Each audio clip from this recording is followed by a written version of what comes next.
You are now watching the full recording of Christ-Like Christian Church Sunday Worship Service.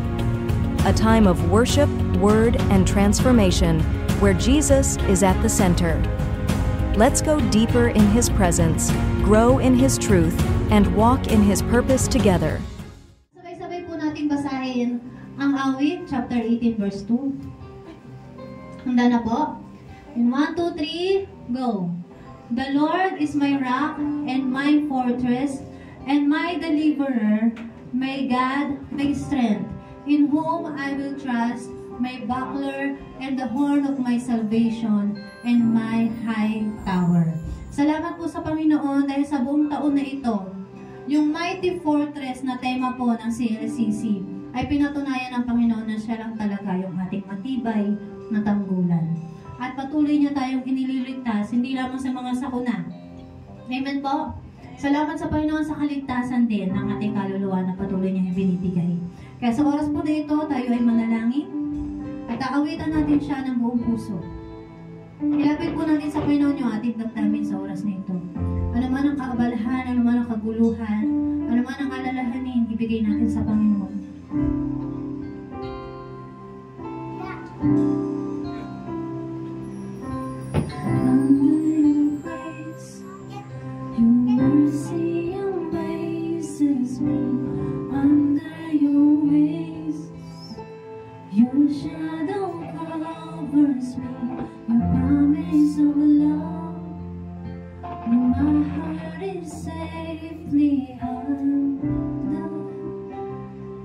Speak to me, Lord. Speak to me, Lord. Your servant is listening over the noise. I hear you whispering, my hope has come, and my heart is safely undone. Awitin natin sa Panginoon.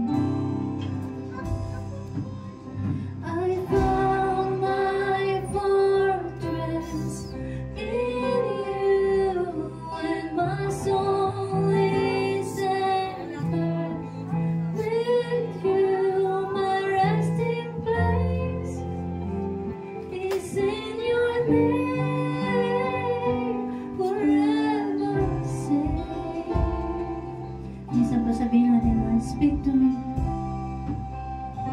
Speak to me, Lord. Your servant is listening over the noise. I hear you whispering, my hope has come, and my heart is safely undone. I found my fortress.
bigkasin mo.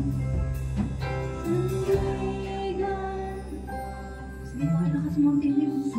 Pagit mo sa Panginoon. Ay nahanap sa iyo, Kristo, pangalan mo, kanlungan ko. Sandigan ng puso ko ay nahanap sa iyo, Kristo, pangalan mo, kanlungan ko. Sa huling pagkakataon, nabitin mo na wala sa puso. Sandigan ng puso ko ay nahanap sa iyo, Kristo, pangalan mo, kanlungan ko. Kailan pa man? Salamat, Panginoon, dahil Ikaw ang tunay na Diyos na aming sinasamba. Ikaw ay tunay na Diyos na magpakilanman ay tunay na makapangyarihan. We praise you, Jesus. Salamat sa pag-ibig mo. Salamat sa kaligtasan na ibinibigay mo sa amin.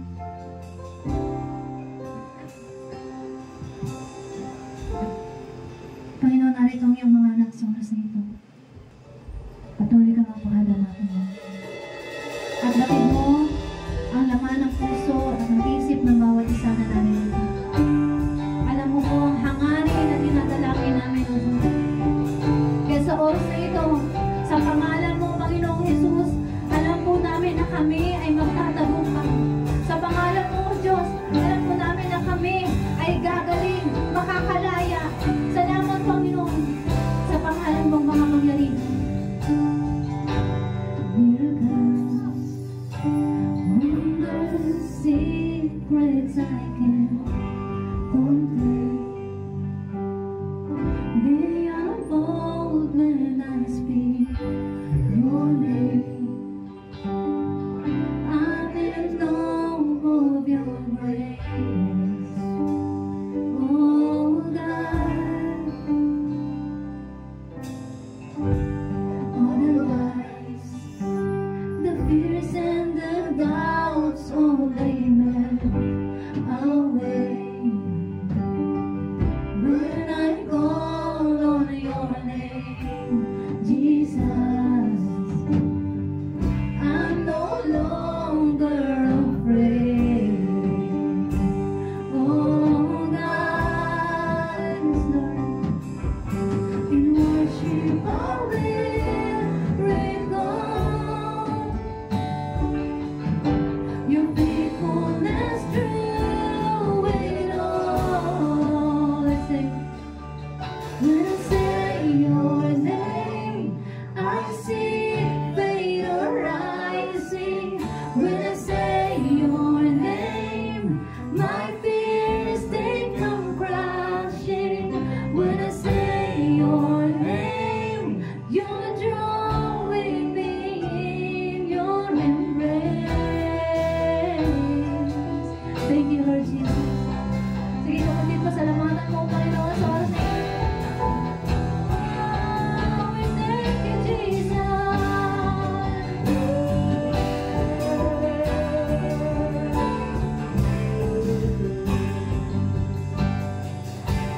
All the lies, the fears and the doubts, oh, they melt away when I call on your name, Jesus. I'm no longer afraid. Oh God, worship the Lord. In worship I will recall your faithfulness through it all. When I say your name, I see fate arising. When I say your name, my fears they come crashing. When I say your name,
pananampalataya sa pangalan ng Panginoong Jesus.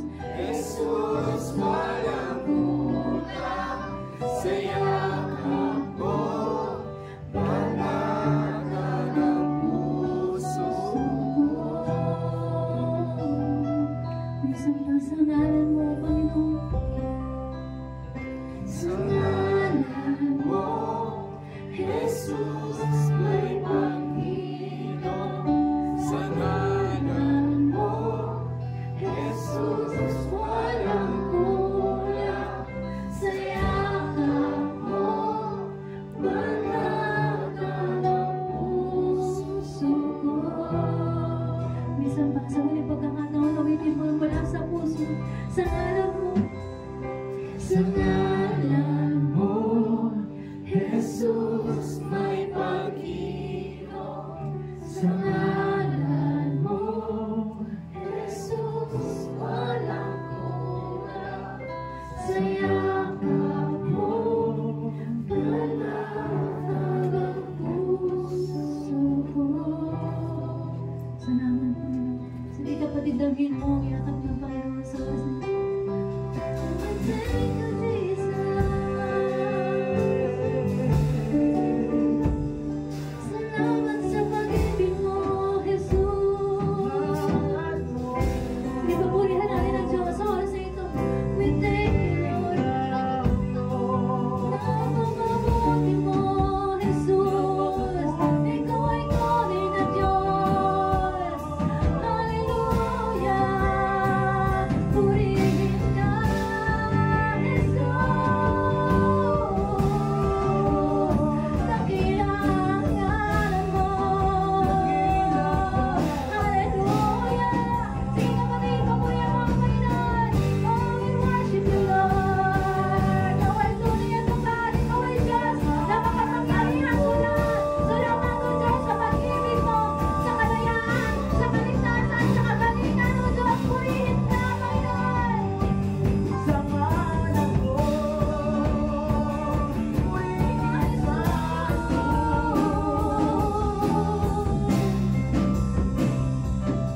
Salamat, Panginoon, sa pangalan mo, nagkaroon kami ng pag-asa. Salamat, O Diyos, sa pangalan mo, nagkaroon kami ng kaligtasan, ng kapayapaan, ng kagalingan. We thank you, Lord. Salamat sa pag-ibig mo, ang patuloy na pinadadama mo sa iyong mga anak sa oras na ito. At Panginoon, narito ang iyong mga anak sa oras na ito. Nawa tanggapin mo po ang aming papuri at pagsamba sa iyo, Panginoon. At lahat ng ginagawa namin ay dahil sa iyo at para sa iyo. Narito kami dahil sa iyo, Panginoon, at para sa iyo. Kami ay patuloy na mabubuhay. Kami ay patuloy na magpupuri at sasamba sa pangalan mo, Panginoon Jesus. Kaya alam po namin, O Diyos, kami po sa oras nito ay sinasamahan mo at patuloy mong sasamahan hanggang sa iyong pangasalita, Panginoon. Patuloy kang kumilos sa puso, sa isip ng bawat isa. Ikaw ang mahayag, ikaw ang madakila sa pangalan mo, Panginoon Jesus. Lahat po tayo ay magsabi na, Amen! Amen! Praise God! Nakakapagpalakas ng ating espiritu. Amen po?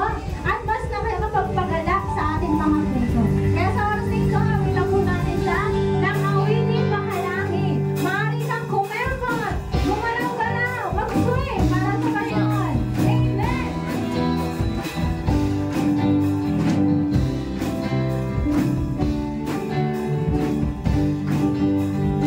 Okay, sarap umawit, awiting makalangit.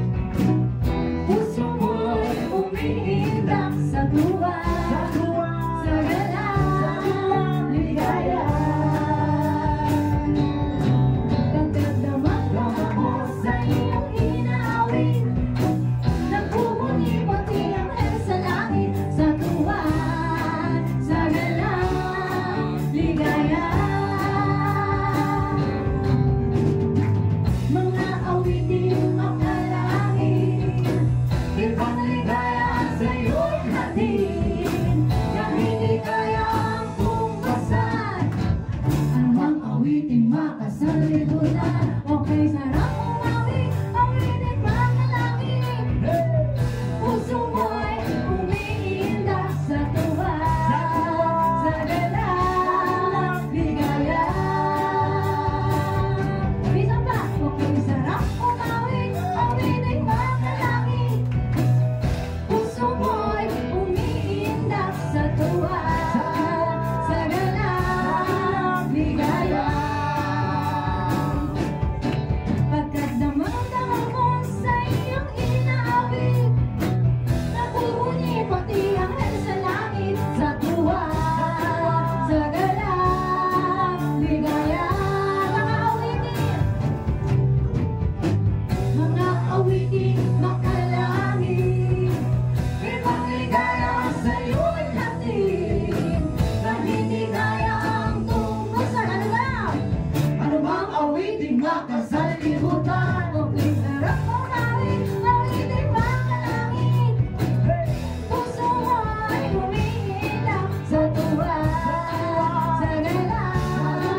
Jesus ay makilala.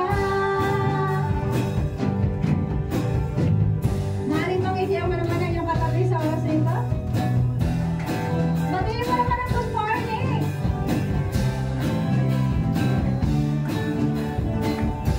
Isang sa mga awitin. Mga awitin makalangit. Ibang ligaya sa'yo'y hatid na hindi kayang tumasan.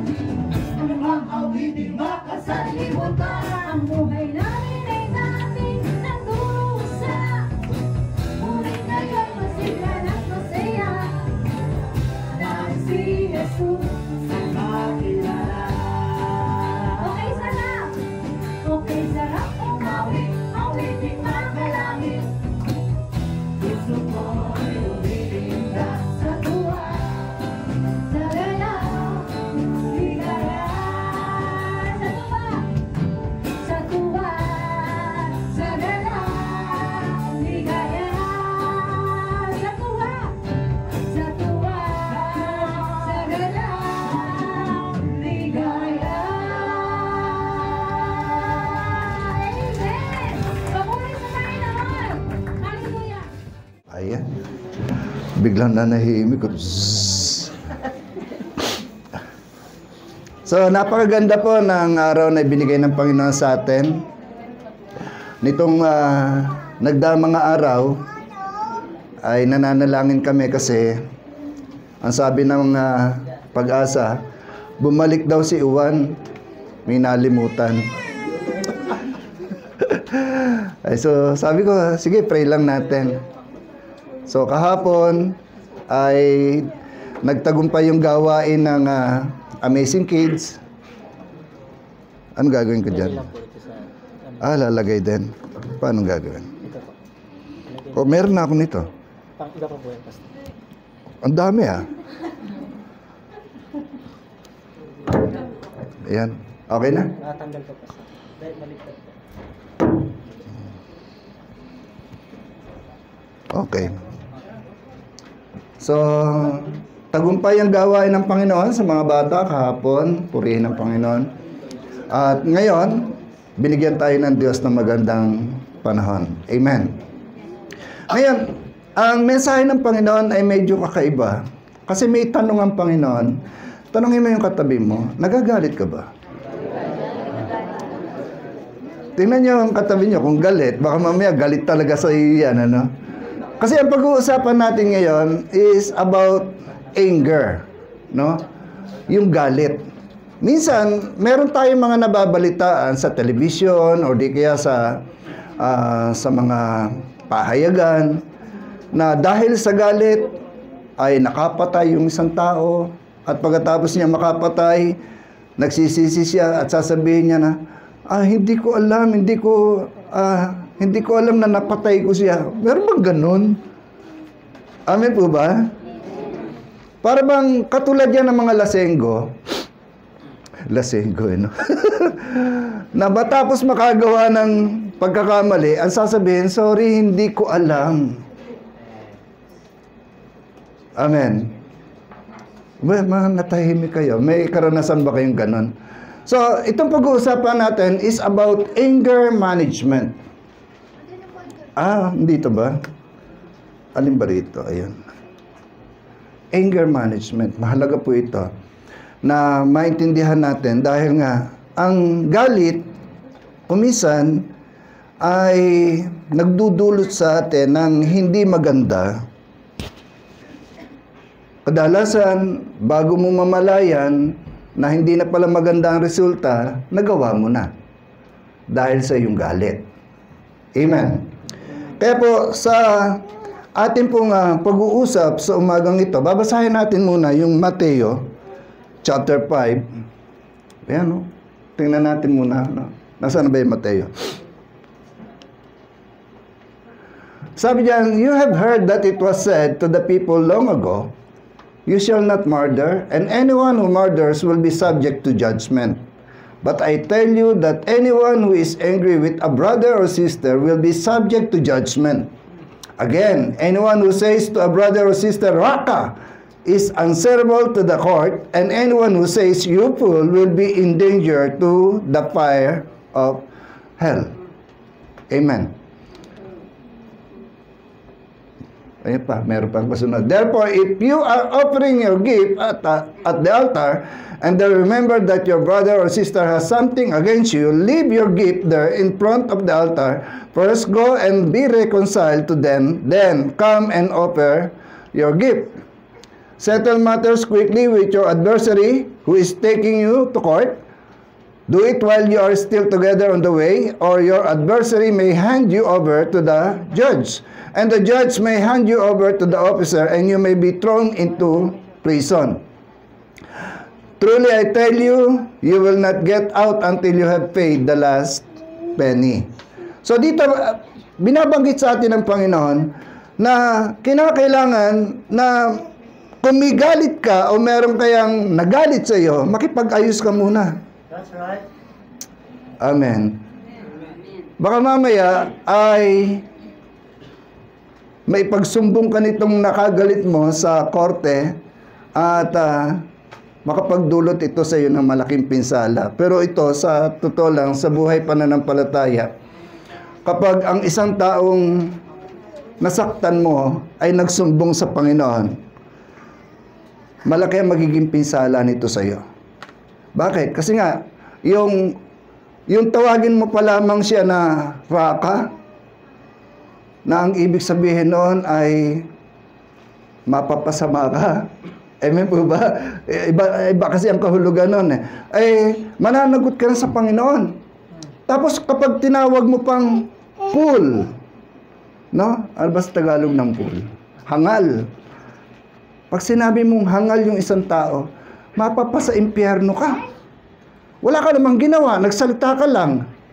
Sino rito kapag nagalit, ang dami niya sinasabi? Tingnan niyo yung katabi niyo. Ba't natahimik yan? Pero pagkagalit yan, ang daldal niyan.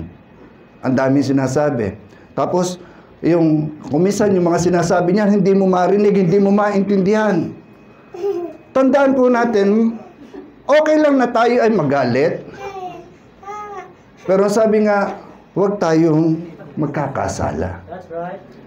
Amen. Amen. So, pag-aaralan natin sa umagang ito, yung mga klase ng galit na meron ang tao, na, ang sabi nga, yung galit ay damdamin. It is an emotion. Amen. Damdamin yan. Hindi iyan ay masasabi nating yung katangian na meron ka. Hindi. Yan ay damdamin o emosyon na nasa sayo na nangyayari sa panahon na matitrigger or di kaya ay merong magkakaroon ng mangungulit sa iyo. Amen. Kapag may nangulit sa iyo, unti-unti natitrigger na yung galit mo. Sa bahay ganito, yung mga nanay, mga tatay, magsasabi yan sa kanilang mga anak. Anak, ikaw na maghugas ng pinggan. Kapag narinig ng anak yung utos at ang naging response ng anak ay, ako na naman. Ano magiging reaksyon ni tatay, ni nanay? Di ba magagalit? Merong kagad matitrigger doon sa nanay at sa tatay. Yun yung nagiging pasimula na hindi nagiging maganda yung gagawin mo. Sumusunod ka na rin lang, may sermon pa. Pero ginagawa mo naman. Pero ang yung pinakasusi doon, kung bakit nasa-sermonan ka, ay yung reaction mo kapag narinig mo na ikaw ang maghuhugas ng pinggan. Sino rito ang ayaw maghugas ng pinggan? Tandaan nyo, yung anumang ayaw mong gawin sa loob ng tahanan, yun yung iuutos sa iyo ng magulang mo. Bakit? Kasi nga, doon kanya tuturuan. Amen. So, tuloy natin ito. So, nakita natin yung iba't ibang expression ng galit ng tao. Pero, dito sa ating pag-aaralan, makikita natin yung iba't ibang paraan ng galit na meron ng tao. Amen. Sabi nga dito sa ikalawang Korinto chapter 12 verse 20, ito si Pablo, nagsabi siya doon sa mga taga-Korinto, nangangamba akong baka pagpunta ko riyan ay may makita ko sa inyong hindi ko magustuhan. At kayo naman ay may makita sa aking hindi ninyo magustuhan. Baka ang matagpuan ko'y pag-aaway-away, pag-iinggitan, pag-aalitan, pagmamarapot, pagsisiraan, pagchichismisan, pagmamataas at kaguluhan. So dito makikita natin yung damdamin ni Pablo para doon sa mga taga-Korinto na hindi maaaring hindi siya maninita. Baka nakita niya na nandito kayo sa church tapos ang hawak niyo cellphone, no? Mobile game pa yung nilalaro. O di kaya ano pa bang games meron? Ano yan? So, nasa church ka tapos naglalaro, sisitahin ka ni Pablo, sasabihin siya, Pablo, uy, tigilan mo yan. Naparito ka para sumamba sa Panginoon. Amen po ba? So, yun yung sinasabi dito ni Pablo at doon makikita natin kung anong damdamin meron ang isang mananampalataya at ang isang lingkod ng Panginoon. O di kaya naman nalaman ni Pablo na hindi kayo tumitigil sa pag-aawayan. Talagang dati magkadikit kayo sa upuan pero nung kayo magkaroon ng sigalot sa isa't isa, nandito na sa unahan yung isa nasa likuran. Pero dati magkatabi sa upuan. Nangyayari yan sa loob ng church. So yan yung ayaw na makita ni Pablo. Kaya nga sabi niya, paalalahanan niya ang bawat isa. At titingnan natin ngayon sa umagang ito yung iba't ibang klase ng galit. Una, yung the exploder. Sabihin natin, exploder. Ano yung meron sa exploder? Ang meron po dyan ay bakit nandiyan kagad sa Genesis? Ano nandyan sa exploder yung bang galit na sumasabog, kaya exploder po yan. Yung violente kagad. Na ito yung exploder yan, yung kung ano yung mahawakan niya, nihahagis niya. Meron bang gano'n sa tahanan niya? Baka si tatay yan, ano? O di kaya si nanay. Na kapag nagalit siya, ay talagang ikaw ang tigas ng ulo mo, ha? Meron bang gano'n sa bahay? Yung bang, pwede naman sabihin na matigas ang ulo, pero may kasamang kaldero. Exploder. Alam nyo, bakit ibinibigay ito ng Panginoon na mensahe sa atin sa umagang ito? Kasi anumang galit na makasasakit, nakapaglalayo ng relasyon. Anumang galit na makapipinsala sa iyong kapwa, nakapagbibigay lamat sa inyong relasyon. Amen. Kaya nga, ang mga mananampalataya ay merong kinakailangang sunding utos galing sa Panginoon. Ano yan?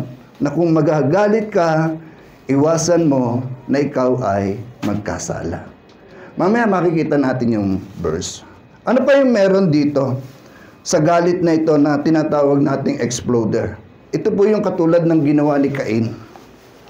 Yung ginawa ni Cain dito sa Genesis chapter 4 verse 5 to 9, ito yung galit na nakamamatay. Amen po ba? Yung galit na nakamamatay. Basahin natin na sabay-sabay. 1, 2, 3. Ngunit, hindi niya kinalugdan si Cain at ang handog nito. Dahil dito, hindi mailarawan ang mukha ni Cain sa tindi ng galit. Kaya't sinabi ni Yahweh, anong ikinagagalit mo, Cain? Bakit ganyan ang mukha mo? Kung mabuti ang ginawa mo, dapat kang magsaya. Kung masama naman, ang kasalanan ay tulad ng mabangis na hayop na laging nag-aapang upang lapain ka. Nais nitong pagharian ka. Kaya't kailangan mapaglabanan mo ito. Isang araw, niyaya ni Cain ang kanyang kapatid. Abel, pumunta tayo sa bukid. Sumama naman ito. Ngunit pagdating nila sa bukid, ay pinatay ni Cain si Abel. Tinanong ni Yahweh si Cain, nasaan ang kapatid mo si Abel? Sumagot siya, hindi ko alam. Bakit? Ako ba'y tagapag-alaga ng aking kapatid? So itong galit ni Cain kay Abel, kahit pasabihin kapatid niya ito, nagresulta ng kamatayan ni Abel. Bakit kaya? Kasi yung mga naunang verse na binasa natin, hindi nagustuhan ng Panginoon yung handog ni Cain. So nagresulta iyon marahil ng selos kay Cain, kay Abel. Amen po ba? Pero ang sabi dito, makikita po natin anong ikinagagalit mo? Ang tindi ng galit ni Cain. Amen po ba? Makikita po natin na dahil doon sa naging response ng Panginoon kay Cain, ay nagkaroon ng isang emosyon sa buhay ni Cain na nagresulta ng kamatayan ni Abel. Tanungin mo yung katabi mo, kapag nagalit ka, pumapatay ka ba? Sige po, tanungin nyo katabi nyo. Kasi kanina, binasa natin yung Mateo chapter 5. Hindi mo kinakailangan pumatay ng literal. Tingnan mo lang na masama ang kapatid mo yung kasama mo ngayon yan, yung katabi mo sa upuan, tingnan mo lang na masama yan, titigan mo lang, may problema ka ba sa akin? Mga ganon. Ay ano na parang pagpatay na sa Panginoon Wala ka pang ginagawa. Ano? Amen. Ano ba, titigan ko ng masama ito. Bakit? May problema ka? Mga ganon, Ano na yun Tapos, tandaan nyo kanina sabi ng Panginoon, bawal na nakasimangot. Bakit? Kasi pagka nagalit ka, sisimangot ka talaga Papangit ang mukha. Kaya bawal yung nakasimangot. At ang mga nagagalit talaga, dumadami ang plegi sa mukha. Dumadami ang kulubot. Amen. Nandiyan po ba kayo?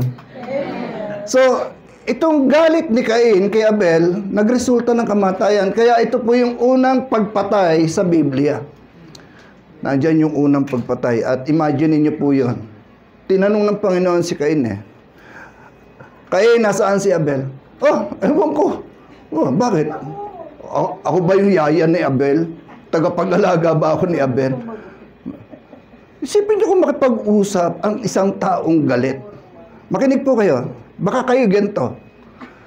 Paanong makipag-usap si Cain sa Diyos nung oras na yan? Hindi ba alam ni Cain na ang nagtatanong sa kanya ay ang Diyos? Sabi niya, ang linaw, hindi ko alam. Bakit? Ako ba'y tagapag-alaga ng aking kapatid?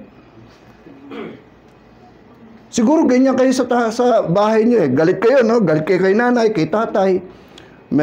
Anak, nasaan ang kapatid mo? Tawagin mo nga. Ewan ko. Baka ganun na sagot niyo Bay, mas matapang ka pa sa tatay mo. Mas matapang ka pa sa nanay mo. O di kaya naman, ikaw na ngayon yung naghahanap buhay. May trabaho ka na, malaki ka na, tigas na ng buto mo. Tapos, naubos yung ulam, hindi ka tiniran. Naubos. Ano ba yan? Ako na nga naghahanap buhay, tapos ako walang makain dito sa bahay. Yung mga ganun reklamo, Alam nyo, iba na ang dating noon, iba magiging resulta. Sana walang ganun dito. Sabihin mo sa iyong katabi, sana hindi ka ganun, Ang Diyos ang kausap ni Cain. Makinig po kayo. Ang Diyos ang kausap ni Cain. At nakikita natin dito yung kawalan ng respeto ng isang taong galit sa Diyos. Kapag ikaw ay galit, automatic yon. Hindi mo nakikilalanin yung mga taong nasa paligid mo. Walang haharang. Hawak mo yung itak, walang haharang. Ang humarang, giba. Ganun ba kayo magalit? Pero kung kasing laki ng katawan ni Kit, talagang hindi ako haharang dyan. Daganan lang ako dyan, Pero, nakakatakot Tandaan nyo, nakakawala ng moralidad ang galit o puot sa ating pagkatao. Hindi ka na makikinig doon sa sa kung sino yung mas nakatataas sa iyo kapag galit ka. At yun ang ayaw ng Panginoon na maging buhay natin. So, yan po yung the exploder. Ang kasunod naman po dyan ay yung the silent type. Galit ka? Di. Pero, galit ka? Nakangiti pa yon. Mga taong kinikim-kim yung sama ng loob. And they never admit that they are angry. No? Sabi dito, itong mga taong silent type pagka magalit, no? Yung galit na meron sila ay katulad ng asido na sumisira ng kanilang katawan. Anger is an acid that can do more harm to the vessel, dito sa ating katawan, in which it is stored than to anything on which it is poured. So, sabi niya ni Mark Twain, isipin niyo, magkakaroon ka ng acid reflux kapag nagalit ka. Lalo na yung mga may edad na, yan yung Pero doon sa mga bata-bata pa, kapag nagalit, talagang iba yung pakiramdam nila. Parang merong energy doon sa kanilang katawan na hindi nila alam na yung energy na yon sumisira ng kanilang panloob na laman. Amen. So, ano itong mga silent type na ito? Yung galit na meron sa kanila, meron po yung tinatawag na resulta o epekto sa kanilang katawan at sa kanilang isipan na lumalayo, humihiwalay. Halimbawa, nagalit si magpinsan kayong dalawa, no? Si Nestor pinsan mo. Ito ay hipag mo sa pinsan. Tama ba yun? Ano ba tawag doon? Parang hipag sa pinsan. Nagkagalit kayong dalawa. Ikaw palang ngiti ka lang, pero hindi ka nalalapit sa kanya. Naghihiwalay yung galit. Pero nakangiti. Ang pangit yung pagka nakangiti nakaharap, tapos pagtalikod nakasimangot. Ano kaya pakiramdam? No? Meron ba gumagawa ng ganon dito? O baka nagagalit ka? Hindi ako galit. So, ito po yung mga silent type. Hindi masyadong mapanganib dahil walang ginagawa. Pero sa kanyang sarili, makinig po kayo, sa iyong katawan, may nangyayari. Maaaring hindi ka nakakapinsala sa iba, pero sa iyong katawan, napipinsala na pala yung panloob mong katauhan. Amen. Ingatan po natin yan. Ito yung isa pa, the manipulator. Ano naman itong manipulator na ito? Ito yung mga pailalim. Kung tumira. Patalikod kung tumira. Amen. Ito yung mga tao na kapag nagalit, hindi maaaring hindi gagante. Nakukuha nyo? Rahil, sa inyong buhay sa school, mga estudyante, nakakarinig na kayo ng mga bully, manda ka sa akin mamaya paglabas. Ganyan yung mga bully, no? Manda ka sa akin. Ako pa kinalaban mo, ha? Ako pa ang tinalo mo, ha? Manda ka sa akin mamaya paglabas. No. Hindi maaaring, hindi yan, and then, ang kaibahan dito sa manipulator, gumagawa ito ng ibang paraan para hindi lamang siya ang magalit sa iyo, kundi aakitin pa niya yung iba para magalit sa iyo. Amen. Meron po yung manipulative spirit. Gagawa yan ng paraan para marami ang maging kakampi niya at marami yung magalit sa iyo. Ganon ang trabaho niyan. Kaya sa school, uso yan. Kampi-kampi. Kaya, nauuso tuloy yung tinatawag nating gang dito, gang doon. Kaya, gang-gang.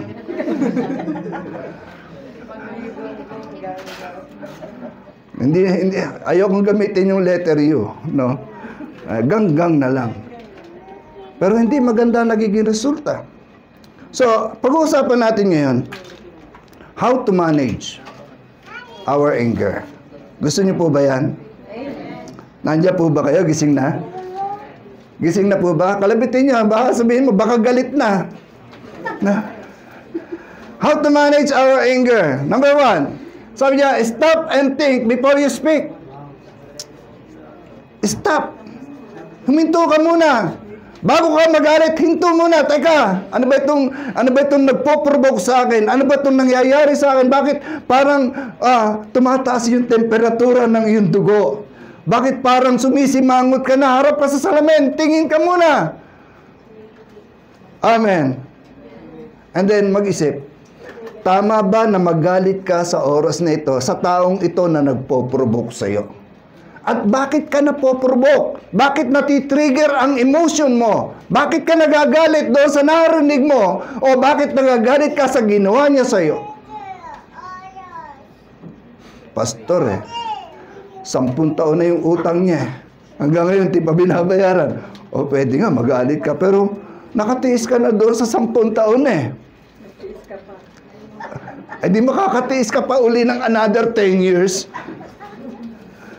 Amen ba?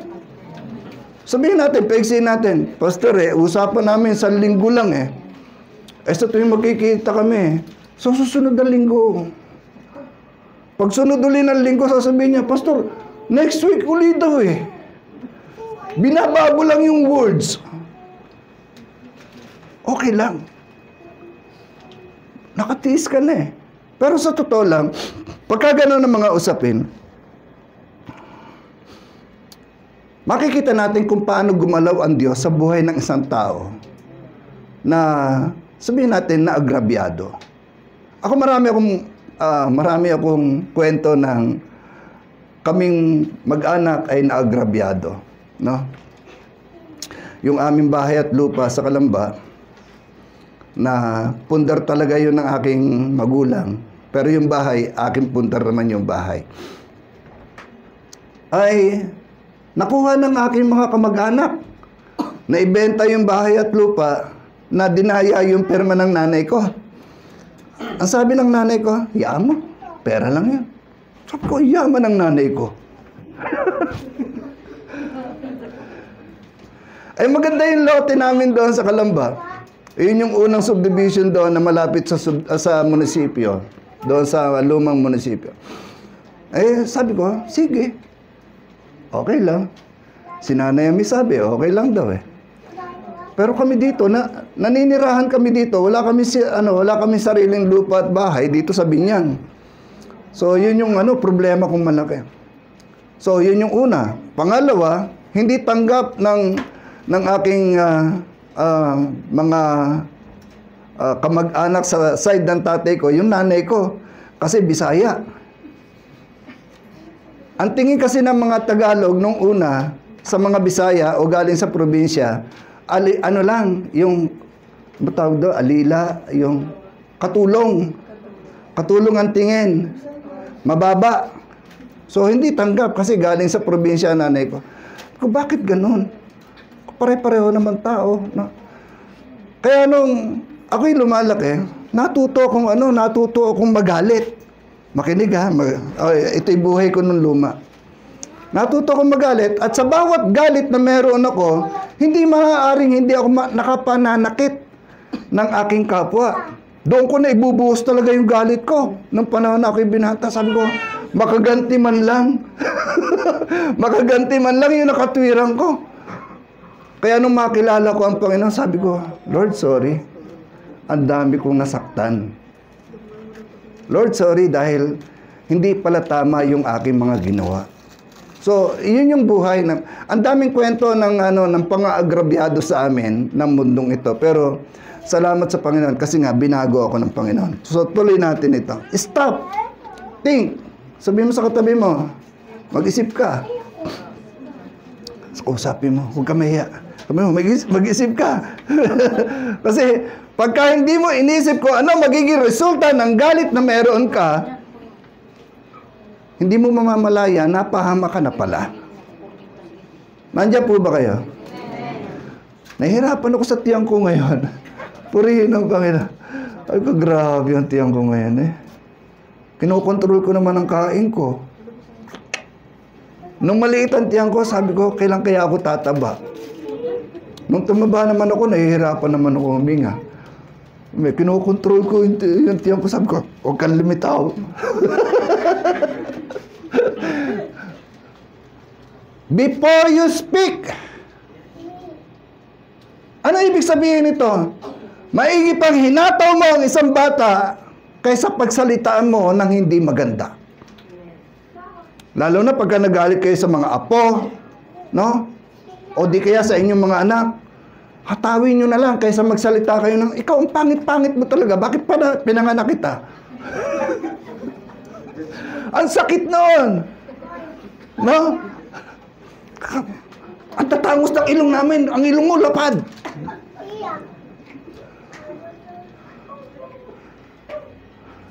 Masakit yun. Magmamarka yun sa puso. Maigi pang pinalo mo na lang. Ang kulit mo. Amen po ba? Kaya pagka kayo nagagalit, control your mouth. May natututunan po ba? Meron bang totoong nangyayari sa bahay na ganon? Minsan. Lalo na pagka naubusan ka ng pagkain, gutom na gutom ka, galing ka sa trabaho, no? Ano, lumilipad ang pinggan? Ba yan, walang laman. Ganun ba? Think before you speak. Yan po yung unang dapat nating ginagawa. Ang sabi nga sa James chapter 1 verse 19 to 20. O basahin po natin para hindi kayo antukin. 1, 2, 3. Mga kapatid. Maging alisto kayo sa pakikinig. Mahina sa pagsasalita at hindi agad-agad. Dahil ang galit ng tao ay hindi nakakatulong upang magawa ng mga ayos sa kalooban. Totoo yan. Kapag galit ka, hindi ka makagagawa ng tama. At malalabag mo pa ang kalooban ng Diyos. Amen. Lalo na yung maraming magkakapatid sa loob ng bahay. Aba, alam na natin ang nangyayari dyan. Meron dyan mapanlamang talaga. No? Nakita, ang daming huhugasan sa pingganan, ano? Sa kusina. Magtutulog-tulugan na yan. Yung mga style dyan, tulog-tulog lang. Darating ang nanay, bakit ang daming huhugasan dito? Sino nagsikain dito? Ay, halimbawa, ikaw yung bunso, wala kang may turo kasi yung mga kuya mo nagtulugan eh. No? Halimbawa, ikaw yung bunso, halimbawa lang. Pero kung ikaw yung panganay at nagtulugan yung lahat ng kasunod mo, bahala ka. Ganun lang yan eh. Amen po ba? Naku, hindi makasagot. Siguro ginagawa nyo sa loob ng tahanan ninyo, no? Huwag nyo gagawin yun, no? Pero dito, sabi dito, maging alisto kayo sa pakikinig, maingat sa pagsasalita at hindi agad nagagalit. Control your emotion, control your mouth, control your speaking. Kinakailangan maintindihan natin ito dahil maigi pa nga namalo ka kaysa sa nagsalita ka ng masakit sa iyong kapwa, lalo na sa pamilya. Ang pamilya kasi ang araw-araw na magkakasama. Kasama mo kapatid mo, nanay mo, tatay mo. Ay, kapag hindi kontrolado ang pagsasalita, nakalilikha kayo ng gap. Nakakalikha kayo ng pader sa inyong pagitan ng inyong nanay at ng inyong tatay. Ang dami kong nakita, mga anak, hindi nakikipag-usap sa tatay. Sabihin mo sa iyong katabi, ikaw ba yun? Kakausapin lang ang tatay pagka, tay, babayad na po matrikula, tay, may bibilhin po kami libro, tay, ano po kami, pupunta po kami sa ganito, kailangan po namin ng budget. Doon lamang nila kakausapin ang kanilang tatay. Pero pagdating sa bahay, yung mga normal na okasyon, wala.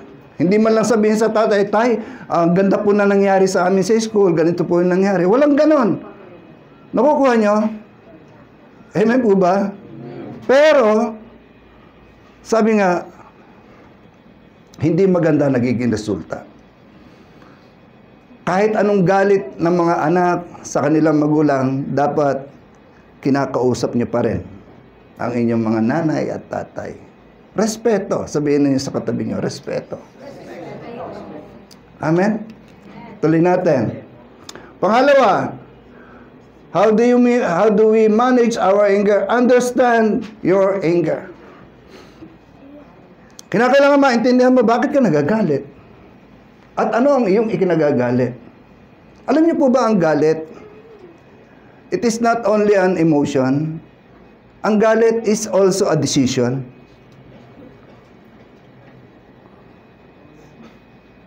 Nasa iyo naman ang kontrol kung magagalit ka o hindi Pwede namang hindi ka magalit Lalo na pagka nakipag-break sa iyo ang nobyo mo o nobya mo. Aray ko. Nasa iyo naman ang kontrol kung magagalit ka o hindi Lalo na kung pag hindi ka binayaran ng kumari mo. Aray mo uli. Ayoko na dyan. Mamaaray ka Lalo na kapag hindi ka sinipot sa tipanan nyo. Biro mo, meron akong nabalitaan. Sabi, ang usapan 8:00 ng umaga. Tanghali na, wala pa. Ano kaya pakiramdam kung ikaw yung naghihintay? Ano pakiramdam? Ngingiti na lang? Pero hindi Sa mainiping kagaya ko, siguro wala pang 10 minuto uwi na ako. Mainipin ako Pero minsan nakaharanas ako, pinaghintay talaga kami ng 1 oras. Sabi ko sa asawa ko, uwi na tayo. Sabi ng misis ko, nag-enjoy nga ako itong makita ko nandito magkasama tayo Maghintay tayo. Nag-enjoy nga ako kasama kayo. Okay lang yun kahit hindi siya dumating, basta magkasama tayong dalawa. Pero sa totoo lang po, nagpapanting na yung tengo. Sabi ko, uwi na tayo, hindi naman darating yung kausap natin Sabi niya, okay na rin to, nakapamasyal tayo. Ganon ang misis ko sa akin. Para siyang para siya yung aking yung Angel de la Guardia talaga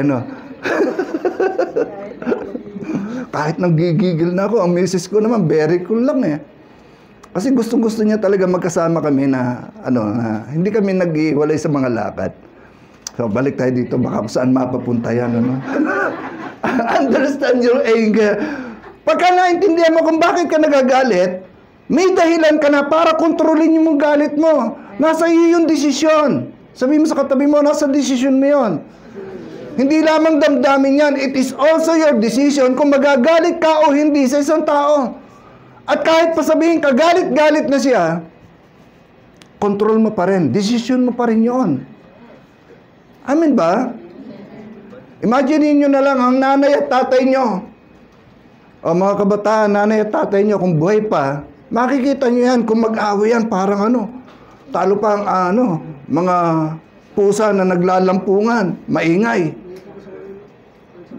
Amen. Ano ba yung nasabi ng Panginoon?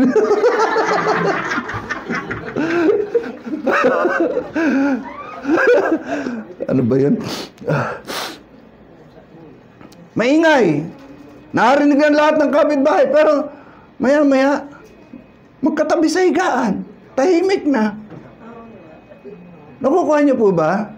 Kasi yung galit nila ay hindi pang matagalan.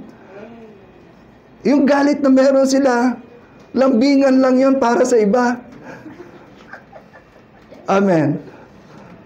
Kaya kasama po sa mensahe na ito mga kapatid, huwag na huwag lulubugan ng araw yung galit mo sa iyong kapwa. Huwag kang maglalagay ng galit sa puso mo ng pang lifetime o long term. Amen. Na kapag nagalit ka, ay hanggang kamatayan, dala-dala mo na. Ang meron yan, alam nyo kung sino? yung mga nauna sa atin, yung mga matatanda sa atin. Yung mga lolo at lola ko pa, no, na kapag nagalit, parang wala nang kapatawaran. Yung iba pa nga mabuti kayo, nasa, anong generation tayo ngayon? Say? Gen Z ba tayo ngayon? Okay. Yung mga generation na meron ko, yung mga 1945 pa, no? May mga salita yan na pangit pakinggan. Kagapang ka, sabi niya. Hindi, gagapang ka. Yung ibig sabihin maghihirap ka. Yung may kasamang sumpa, ganun, pagka nagalit yung mga matatanda, nung una, itagaan mo sa bato.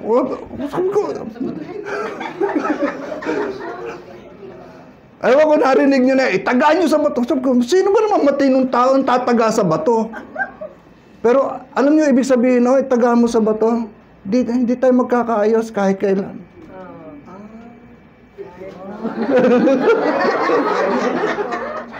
Sumpa din yun itagaan mo sa bato. Hindi makikipag-ayos yun. Amen po ba? So, kinakailangan maintindihan mo, bakit ka nagagalit? And then, you have to control your anger. Kita niyo yung mga mag-asawa, nag-aaway, pero maya-maya lambingan na. Bakit? Kasi nga, hindi pang matagalin yun Pero, kinakailangan na yung galit nila, dapat walang salitang lumalabas na masakit. Amen. Amen. Amen. O, yung mga kabataan, mag-aasawa rin naman kayo And then, pray. How do you manage your anger? Pray. Mga kabataan, manalangin. Hindi po pwede na sa bawat pagkakataon ay merong magtutuwid sa inyo. Merong nakaalalay sa inyo para paalalahanan kayo. Ang kailangan, lagi kayo manalangin, bawat araw, and then kapag kayo ay napoprovoke na, pray. Sabihin mo sa katabi mo, pray. Kapag may nagpo-provoke sa inyo para, kung halimbawa merong gumagalit sa inyo, pray. Biro mo, naka-appreciate sa iyo, nobya mo, tapos meron lalapit na lalaki, tapos sabihin bakit hawak-hawak mo, nobya ko? May aagaw, Ibang usapan.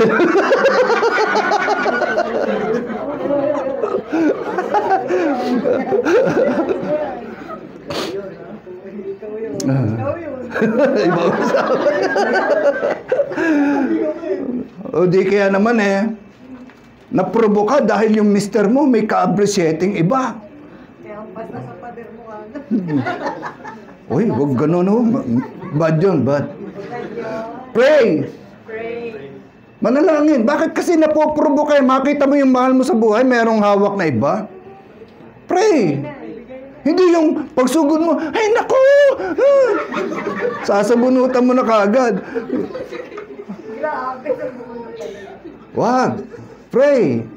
Kasi iskandalo yun Nakukuha nyo? Itong mga tawa ng tawa. Huwag kayong tumawa.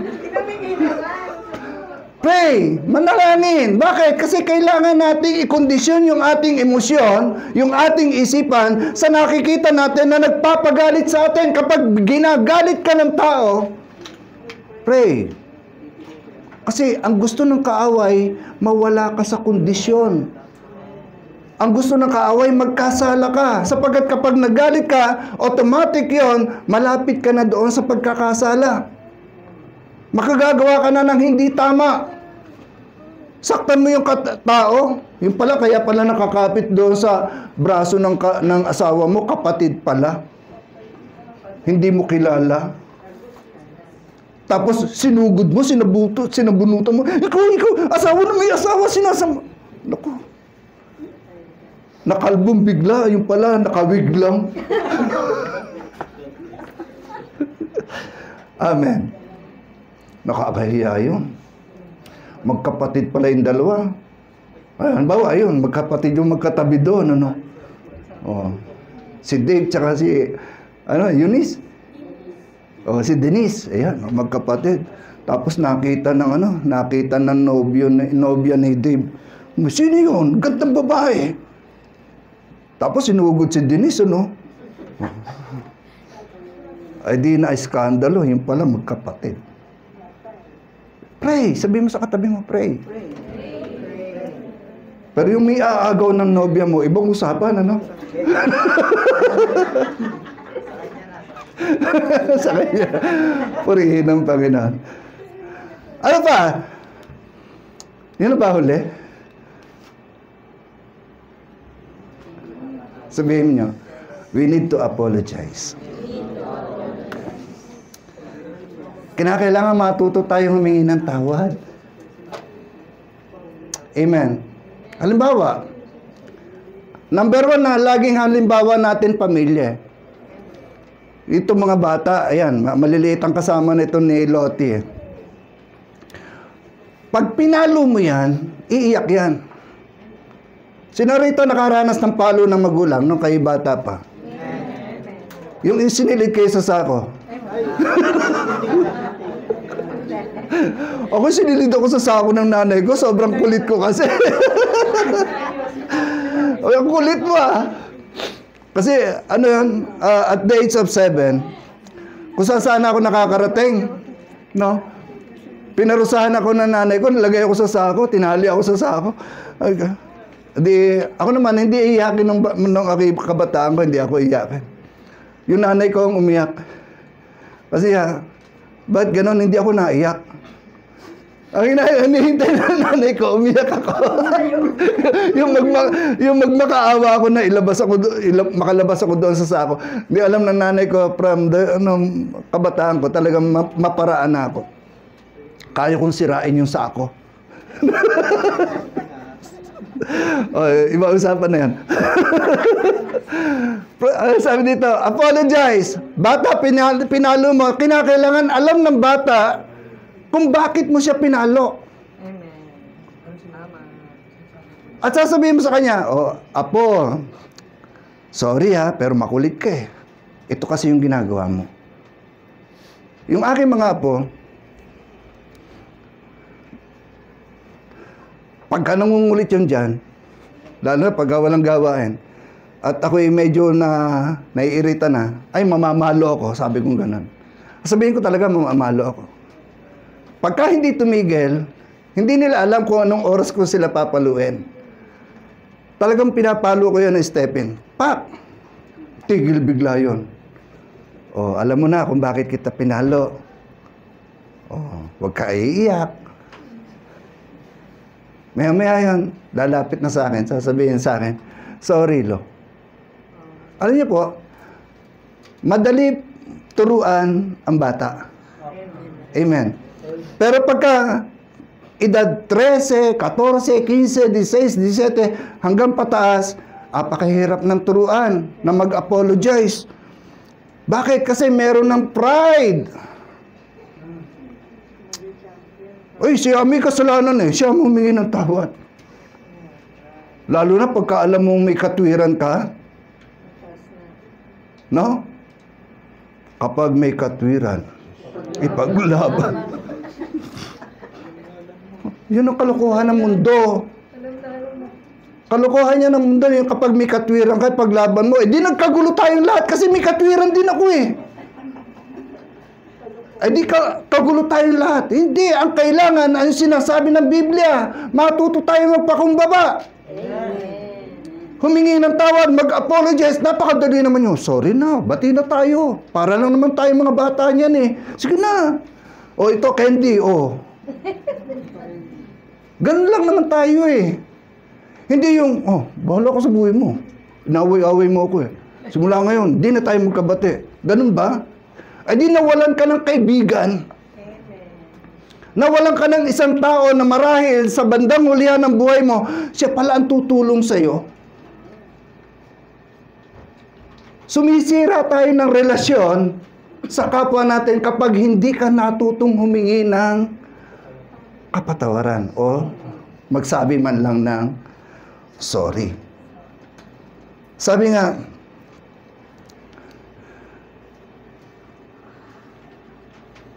ano ba ito? Kaya kung mag-aalay ka ng handog sa dambana para sa Diyos at naalala mong may sama ng loob sa iyo ang iyong kapatid, iwan mo muna ang iyong handog sa harap ng dambana at makapagkasundo ka sa Kanya, pagkatapos magbalik ka at maghandog sa Diyos. Dito sinasabi ng Panginoon sa atin, kung may kasamaan ka ng loob bago ka humarap sa Kanya, makipagbati ka muna. Para maging katanggap-tanggap yung handog mo sa Panginoon. Amen ba? Kahit ang Diyos hindi gugustuhin na humaharap ka sa Kanya, may daladala ka palang galit sa puso mo. Sabi pa nga, the quicker, sabi niya, ayan na. Kung magagalit man kayo, iwasan ninyong kayo magkasala, huwag ninyong hayaan lumubog ang araw, na galit pa rin kayo. Iwasan niyo yan. Amen ba? Sino rito yung may kagalit pa hanggang ngayon? Naisip mo yung kapitbahay mo. Kapitbahay ko hanggang ngayon. Magkagalit kayong dalawa.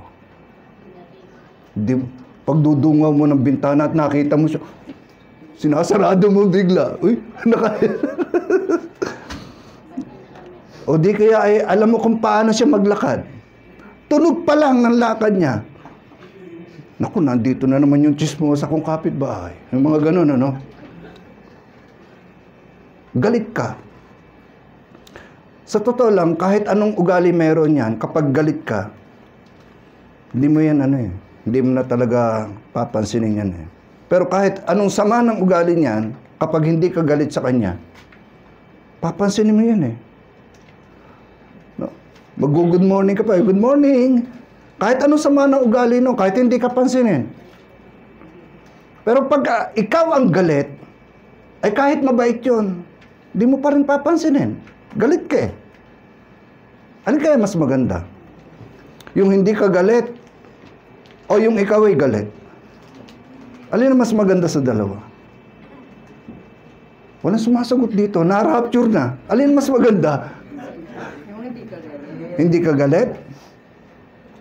Alin? Mas maganda? Hindi ka galit. Hindi kayo galit?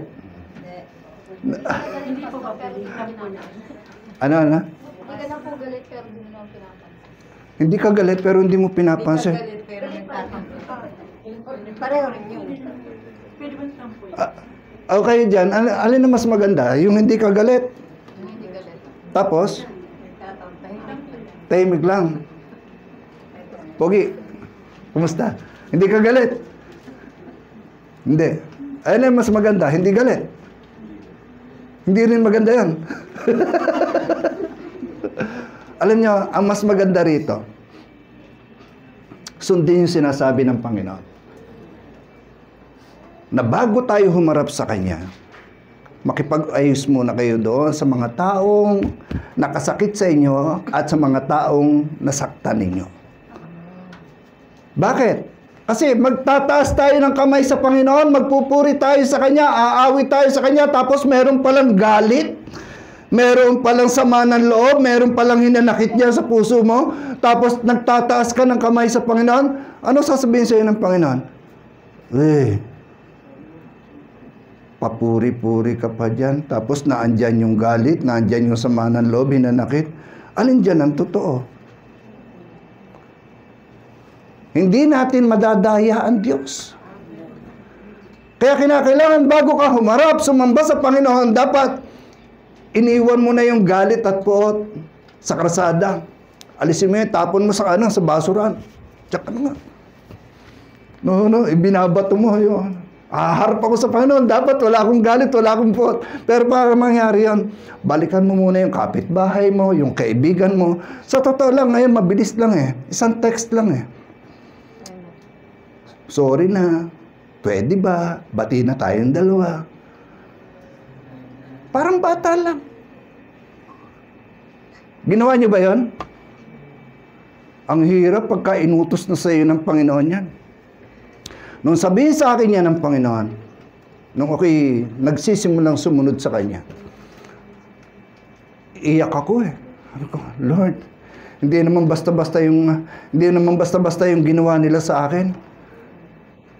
Kinuhanan nila ako ng malaking halaga. Pagkatapos ako pa yung hihingi ng tawad sa kanila. Sabi sa akin ng Panginoon, tama lang, humingi ka ng tawad kasi natakot sila sa iyo. Kasi nagbanta ako eh. Sabi ko, wag ko kayo makikita sa kalsada, sasagasaan ko kayo. Yun po yung panahon na hindi pa ako mananampalataya. Pero nagpasya akong sumunod sa Panginoon. Sabi ko, Lord, sige, susunod ako sa iyo. At ang una niya ipinagawa sa akin, patawarin yung lahat ng taong nakagawa ng hindi maganda sa akin. Iyak ako. Pero sabi ko, patawad po. Natakot kayo sa akin. Patawad po. Hindi na po ako uulit. Alam niyo yung sabi sa akin nung nilapitan ko na humihingi ako ng tawad. Kami nga nagkasala sa iyo eh. Kami nga may nagawang hindi maganda sa iyo. Tapos ikaw pa humihingi ng tawad. Kasi po ito yung utos sa akin ng Panginoon eh. Na humingi ako ng tawad sa inyo. Kung kayo man ay nakagawa sa akin ng hindi maganda, okay na po sa akin yan. Binubura ko na po yun. Kung paanong binura ng Panginoon yung lahat ng aking kasalanan, ganun din binubura ko yung lahat ng nagawa ninyo sa akin. Yung aking galit na yon, mahabang istorya yon, no? Pero sa kayo, may kanya-kanya kayong istorya. May kanya-kanya kayong karanasan na kung paano nakasakit sa inyo ang inyong kapwa at kung paano rin naman kayong nakasakit sa inyong kapwa. Magkakaiba tayo ng karanasan. Pero kailangan, ito yung sundin natin, yung sinasabi ng Panginoon. Gusto niyo mamuhay ng naaayon sa kalooban ng Panginoon? Gawin natin ito. Amen po ba? Sabi nga doon sa Lord's Prayer, ganito kayo manalangin. Ama namin nasa langit, sambahin nawa ang iyong pangalan, dumating nawa ang iyong kaharian, masunod nawa ang iyong kalooban dito sa lupa. Tulad ng sa langit, bigyan mo kami ng aming pagkain sa araw-araw. At! Basahin natin na sama-sama. Yung at. 1, 2, 3. At patawarin mo kami sa aming mga kasalanan, tulad ng pagpapatawad ng mga kasalanan. Ang ganda eh, no? Patawarin mo kami sa aming mga kasalanan tulad ng pagpapatawad namin sa mga nagkakasala sa amin. Kalooban pala ng Panginoon na magpatawad ka. Sabihin mo sa iyong katabi, magpatawad ka na. Kahit pa sabihin yung mga napapakinggan mo ay talagang nakatatak na sa puso mo, bunutin mo na yan. At patawarin mo na yan. Biro nyo tawag sa akin nung ako'y bata pa. Alam niyo tawag sa akin, no. Anino. No? So, grabe, ang itim ko pala noon. Hanggang ngayon naman, pastor eh. Pero noon talagang hindi niyo ako makikita pagka naghubad ako ng damit ko at lumagay ako doon sa isang madilim na lugar. Wala kayong makikita.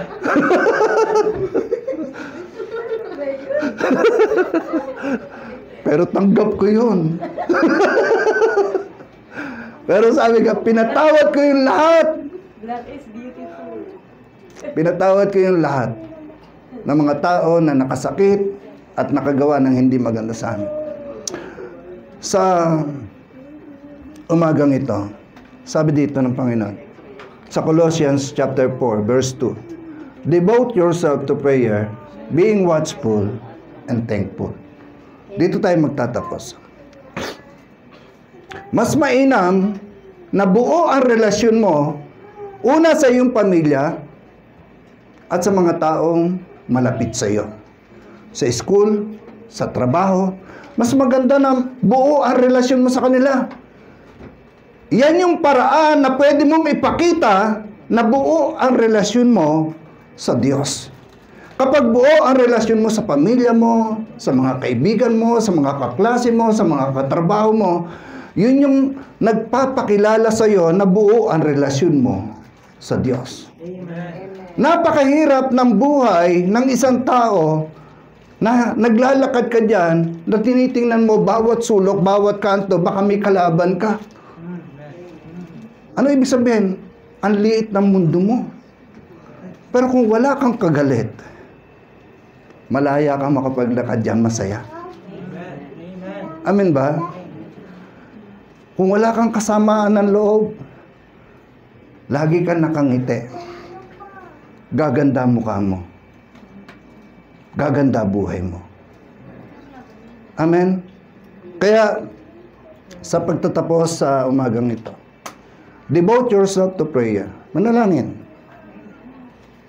Being watchful and thankful. Ganyan dapat ang buhay ng isang mananampalataya. So, yung anger management, simple lang naman yan eh. Hindi na natin kailangan pahabain pa eh. Control your emotion. Sabi doon sa Galatians chapter 5, verse 22. Ang kaduluhan doon, self-control. No? Yung fruit of the Holy Spirit, self-control. Na kailangan tayo ang magpapasya. Kaya, minsan, sige, habang naghahanda yung ating mga musician, minsan, meron kaming nakita, siguro mga last 4 years ago pa, nagkaroon ng mga tawag nito, hiwalayan blues, mga break, no?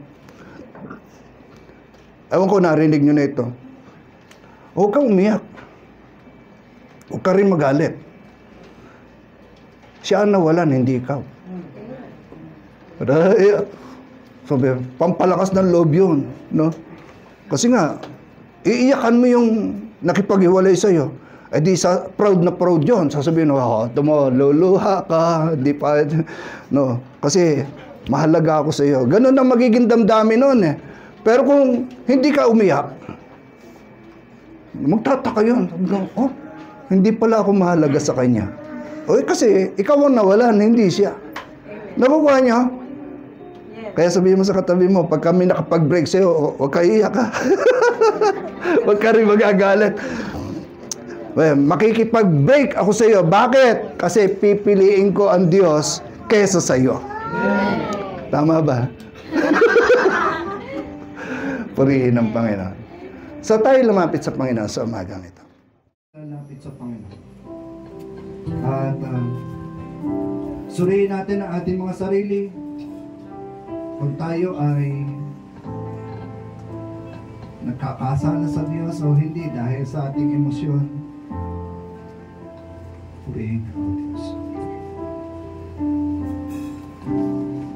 Sige.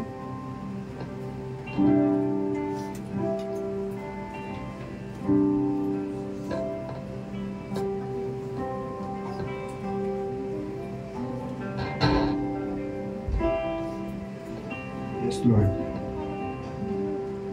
Manalangin tayo. Dakilang Diyos, sa umagang ito kami ay pinagpala mo ng iyong mga salita. Loobin mo, O Diyos, na bawat isa sa amin na nakaunawa ng mensahe mo sa umagang ito ay matutong lumapit sa iyo ng buong pagpapakumbaba.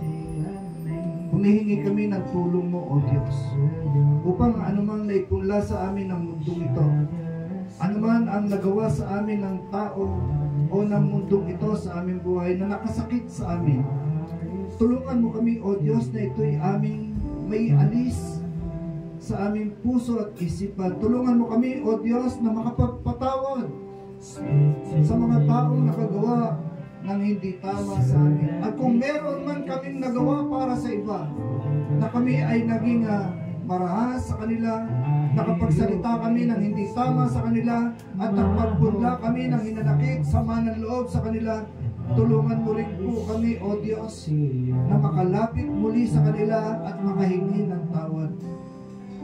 Tulungan mo po ang bawat isa sa umagang ito, O Diyos. I found my fortress in you, and my soul is anchored with you. My resting place is in your name, forever safe.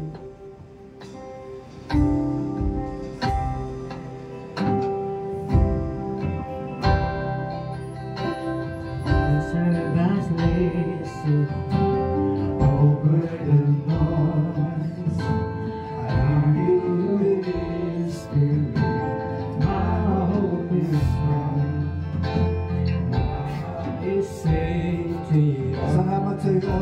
sa umagang ito.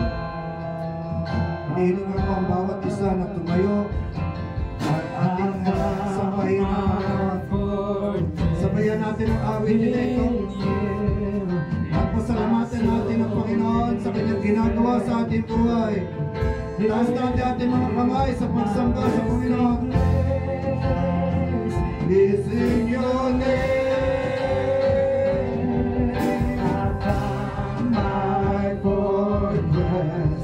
In you, and my soul is amber. In you, my resting place is in your name, forever safe.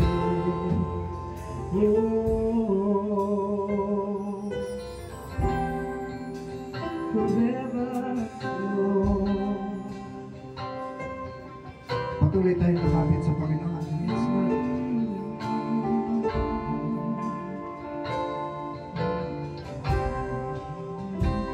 Oh Jesus, salamat po sa iyong Maraming Espiritu. Salamat. You are never far away, always reaching out to save my weakness. Covered by your strength, and I am found forever safe. You are never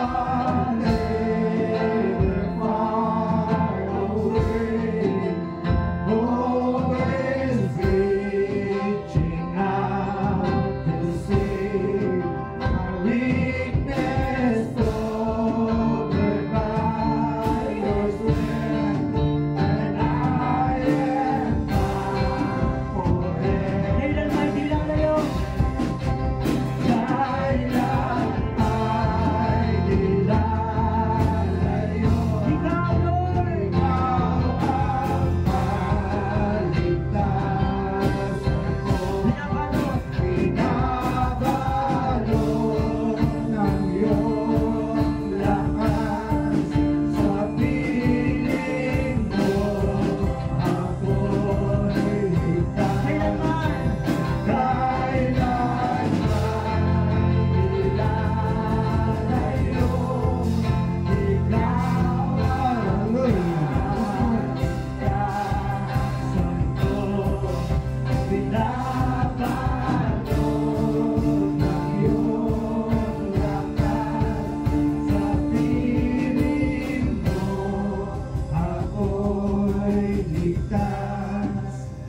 Kailanman dilalayo, ikaw ang kaligtasan ko. Mga Diyos, lakas natin natin tinig sa Panginoon. Ng iyong lakas sa piling mo, ako'y ligtas. Kailanman dilalayo, ikaw ang kaligtasan ko. Binabalot ng iyong lakas sa piling mo, ako'y ligtas. Kailan ay dilalayo, ikaw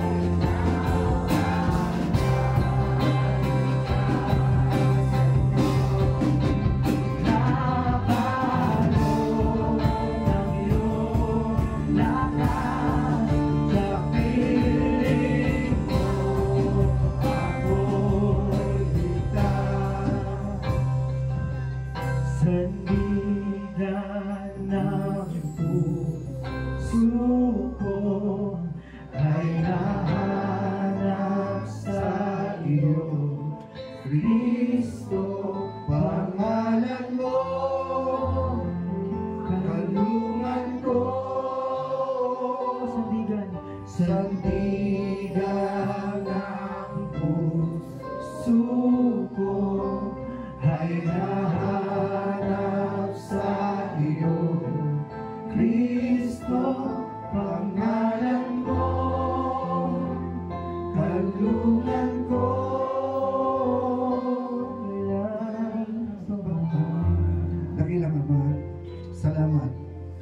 Salamat sapagkat bawat isa sa amin ay merong nagagawang pagkakamali sa araw-araw. Lalo tigit sa aming emosyon na kami ay nagagalit. Salamat sa pagtuturo mo sa amin sa umagang ito na kaya pala namin kontrolin ito. Kaya pala namin iwasan na magkasala sa kabila ng aming mga galit. Salamat sa iyo, O Diyos, na kami ay patuloy mong tinuturuan at pinapatnubayan. Pagpalain mo po ang buhay ng iyong mga anak na narito ngayon. Pagpalain mo po ang kanilang damdamin, ang kanilang isipan. Pagpalain mo po ang bawat buhay na meron po sa kanila, especially ang kanilang pamilya. At sa iyo, O Diyos, ang lahat ng papuri at pagsamba sa pangalan po namin, Panginoong Jesus. Amen and amen. Palakpakan natin ang Panginoon.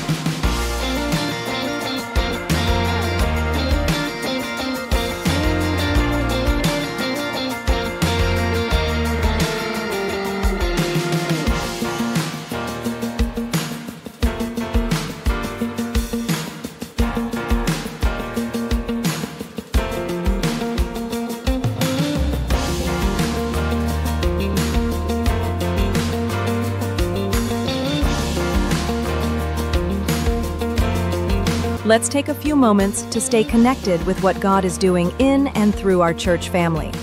Please tune in to these important announcements, opportunities to grow, serve, and fellowship together.